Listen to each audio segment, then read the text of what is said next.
Alright, I'm akwa biem dia ba big agenda so ene dia course o me mra se be fie ye nyina nim say aggrieved students and as a law students onmo pie ye abra wonmo nso hwe okotro ye onya 50% so ya admit omo ye school of law and as a Ghana law school hono akwakọ wie say on petition odi bi call parliament odi bi call mampani atana odi bi call tumfo ho ne ho keka ho parliament tu on de no eho anamo a ene wahye say general legal council no hwe na say sukufo no a wono mu enya more than 50% ne de yenye omo na omo enkonkosua de nti before say be call parliament no Tony Ban convener de ma aggrieved law students no Tony memo adwomo akwaba media mejo so no watiefo ina na media ho te say adom ne experience ntimi ho ye pa na so ho te say na me adom ya ho ye se de mesi abra ohu ide em se da bre wo ko sua amra ne wie ya na me kwa kopem manso bia me akotwe Wednesday all right ma yentie de course o memra hwe fie kakra na fe yeni nkomo no why amafo yenko o memra hwe fie na yenhwe nkomo die e course ne they created a certain marking scheme where you should have obtained 50% in each section, and that if, for instance, you got a higher mark in section B and a lesser mark in section A, although if it's added, you get more than 50, to them you don't qualify. Mr. Speaker, this, I humbly contend, is repugnant. Students are frustrated. Students are traumatized. This is not a matter of closing in. If you say 50% is the pass mark, so be it. Just as politicians, when we get it wrong, they tell us. We are telling Ghana Law School that they continuously frustrating students. They are making the study of law unattractive. I know that there are a lot of institutions in this country that are very conservative. But you see, with the kind of problems that we have as a country, you cannot keep a conservative position and expect to make progress. This idea, I mean, with the greater respect to the former Chief Justice, we won't open up for anybody to become a lawyer. Who is anybody? Every Ghanaian matter, just as your son and daughters. It is not the sons of lawyers and doctors or politicians or the influential that have the only right to be able to have access to any profession in this country. If they don't know what to do, we can tell them that they must go and admit everybody who has passed before admission, before the next academic year starts. With this comment, Mr. Speaker, I hope that at least for once, this House, we can stand together and forget about which side you are, because this is something that is affecting all our constituents, regardless of which constituency they are coming from. It's affecting all of us. You run open, transparent system. And if you recall our studies on the rule of law, the thing about rule of law is predictability and openness of the law. It must be predictable. This is not a predictable rule, and we should not endorse it, and it cannot stand. And the law school should not be allowed to get away with it this time. I recall when they brought their legislation here, I stood for the law school. I defended the law school against all sorts of attacks. But when they are wrong, I will also point it out that they are wrong. And we must not allow their wrongdoing to stand. We must reverse it.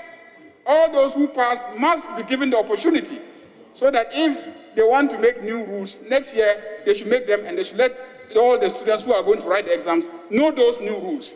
I therefore move that this House resolve to direct Ghana Law School, and for that matter the General Legal Council, to offer admission forthwith to all those who obtain the minimum pass mark in this 2021-2022 academic year, to enable them pursue their professional law program. Mr. Speaker, so move. All in favor of the motion, say aye. Aye. All against the motion, say no. The ayes have it. The motion is adopted. The Ghana General Legal Council is hereby directed to proceed and admit all the students who pass in accordance with the advertised rules of the examination. Thank you. All right, enti the da yekoso ani Petri the yekoso membership je fie no ote yewura Alexander Afenyo Makin nenka ene majority leader eni ho no akwakoye ne deputy no ne gina mu okasai ena afei honorable Muntaka Mubarak Muhammad wono nso yaso ase mrahye bedwani ena boko central mrahye bedwani yewura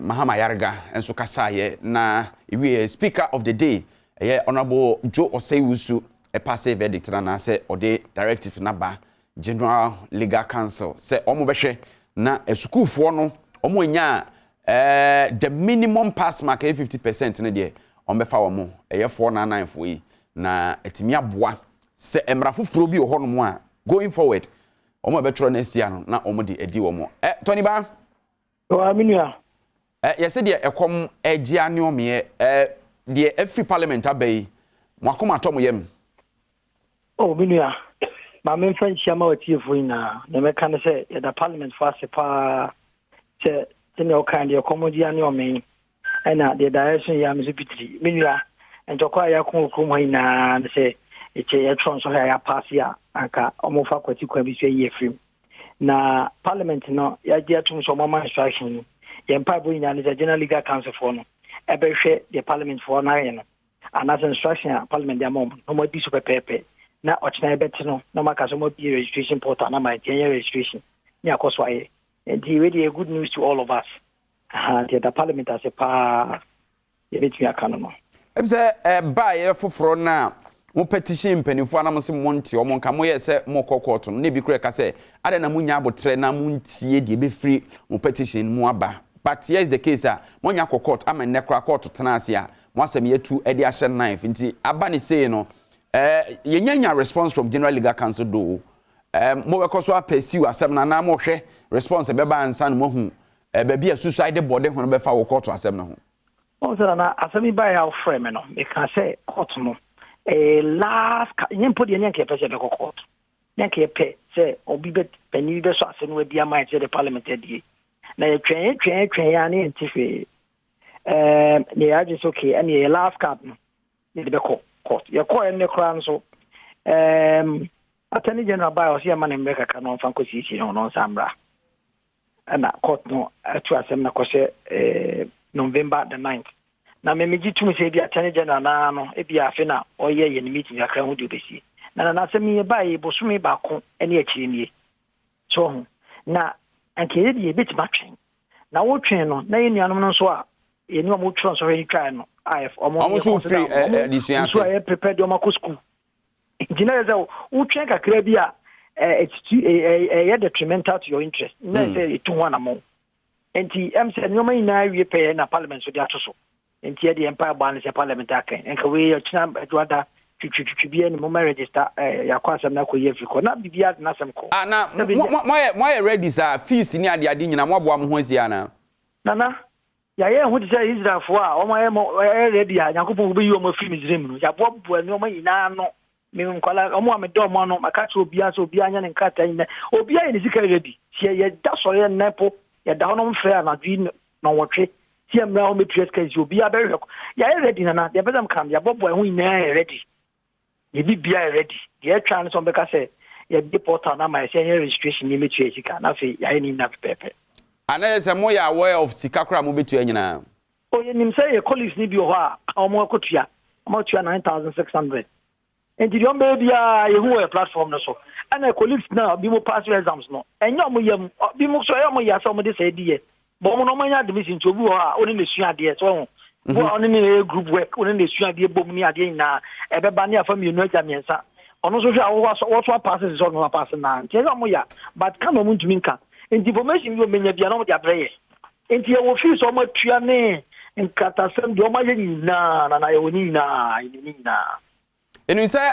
parliament directive no emma ye de nso mo asem ni hia mo nti mo de mo hone ehuhu a mo de maso toto form mo nti bibia mfree General Legal Council se bia de abai o mo tu anamo bia na mo ye bibi na ye wina ngwe hu afoma mu say ye so won kasa mo she meeting mo de den enti ye bon pa say o mo meeting no me she mu no be pire na enkomode bi afima ba na magana fo ni ahofo mo aboka edi akọ school fie miensa fie nan nie omo so nya ahotoso on se musika mo anto ngukwa na so abafaso yeah bomodin say be Bobra General Legal Council no na nyam penifo ni bi na yetie response be fi wa baba before say be nya omo no mo members no said in last me no kan say mo ahwete o meya fa na nyina no course ba adds to say on be verify say information na o motete ne ye correct na am say parliament started so mudi nkomo na beto e page ni so obi di na say na the chance parliamentarians na bi ho mo kan ho okay bi mo ebi no mo so ye fail o mo sa so sa na dia mo tifo na bi MP obetimi abobo sa MPs no mo kan ho no na and me show ya on say we are kokoko masem na do mo do sa ni for mu di to mama permission sa mate ase de mate ase mate de o kana yes nipa ni bi wo kro mo nti asem na se o mu no mo sere mo se mo abon na mo antwa se be brenti ase nti obi o nti asem na se nti u chim sin no so sa na koye no mo mra no mo ni mra de decision nye hello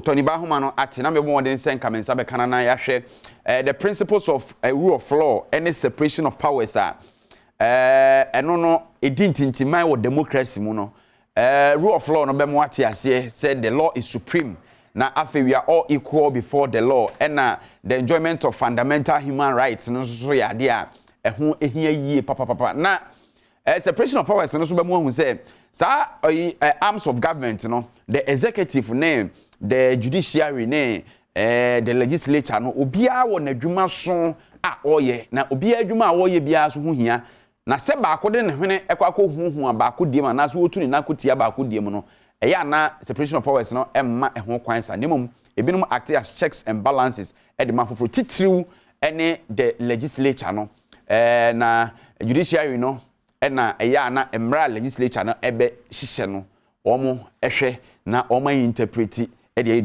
Tony na me bo bibi so kakra efa ye democracy ye practice ni wiwa ankasa gina so no rule of law no ne separation of powers no de ekeka kwei memma ne nyese bia this time around kwa mamunti nim se mra na wusua enkonko wiesa fe nkomodie be pia kire se interference bi ya ba judiciary na adwuma because de legislature yi aso mo de omo hene ne omo na ba akwa ba besi asase mi aye kan mu na entisa on say separation of powers directive ba ya she attorney general say o make sure say saade no ebeko ana meboa so ame yes inti afi ansama me yo na separation of powers na ya practice okoma no omo kasa so serve on checks and balances sure for example parliament say on kwan say sika judiciary friend say executive no ebe say de bu omani o me yidia bu omani hu nyina no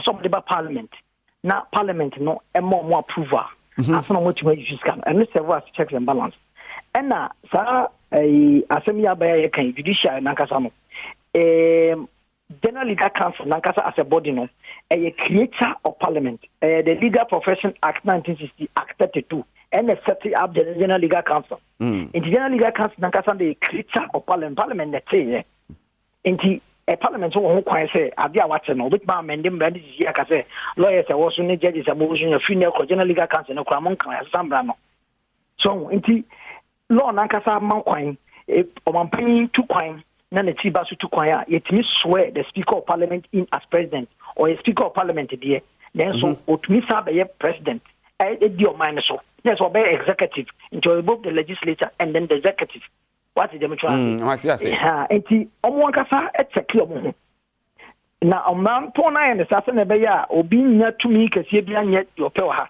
wo de wa hwe de asi say ade General Legal Council obi an control no kroma antabutuma ho de be and so na pona kasa kura man say tempo oye de na say ade na oye no enya anase na dream na ya discretionary power article 296 no ebran chere say ya ma otumi say for wadwen ya ade na mom o ya ade na manipa na say sisi no emia na uni ho kwan say oye sa inti emra na kasa mu no o de akwanya toto ho a o man ka say tumi hwe obi adwuma mu so wo de enko ye gina sei wo de fabra na me hwe so wo de ye ni sei kan ye be ya e de to papa ebeba the three organs of government. Yes, about very powerful. I do pay. All right.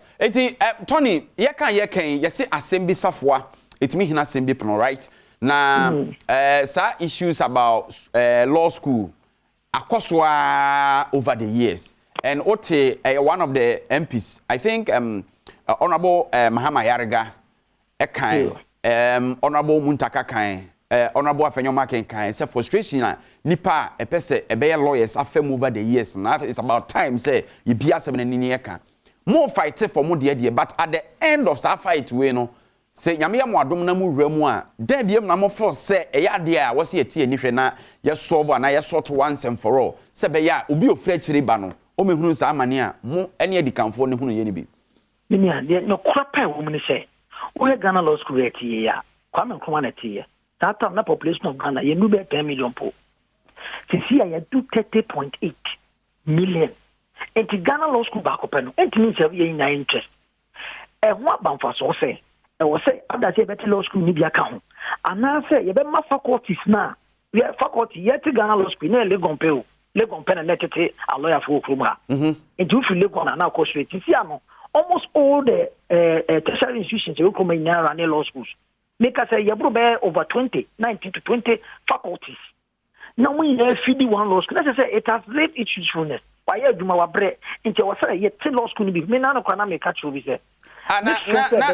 Now, be besides a law school, no, a honor that then one, and I see it, and I say, Netia, at a chef for Nia, and I said, then. In me, I feel me walk off bay. I'm not going to make so much natural because law school, big six on the balcony see you, Kwame Nkrumah. Your president is a lawyer named Papa. The Papa can basis now. The other first will be law school back home. Not needing crack to at the down Ghana or not also cry a lawyer name. No, the Ghana as a legacy. Na Ghana Korea law school to Nigeria, more law school 6. Or Matsima 12. 12.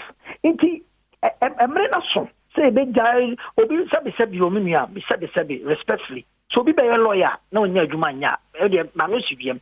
I'm sure there will be person. I was here mining man for wine.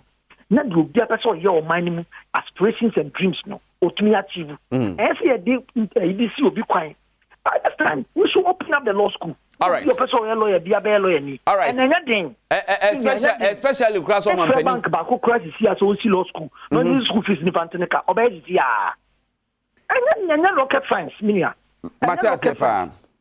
One was up to now. You didn't see one law school. Tony, my men, I was say now, Omampenia or no what vision say any kind say education, the BBI hindrance, Inticrano from Enquademwa, they call senior high school, cry free senior high school. Not BB along the line. When you know, was say we BBI, so Babam Faswama Yin and so the so hindrance, I could see.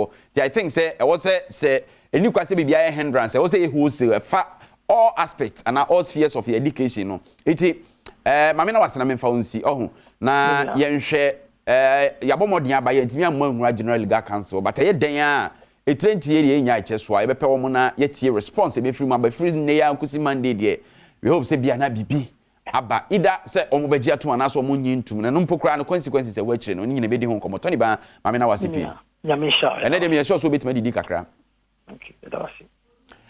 Midi Edna Nancy Ampofoje, Kofi Hassan, enemy producer, is your Hinetane Chiden McBride, and director logo so a sound no na the king of the camera, King Dodu, and so Eshe na ought to be and as okay a friend say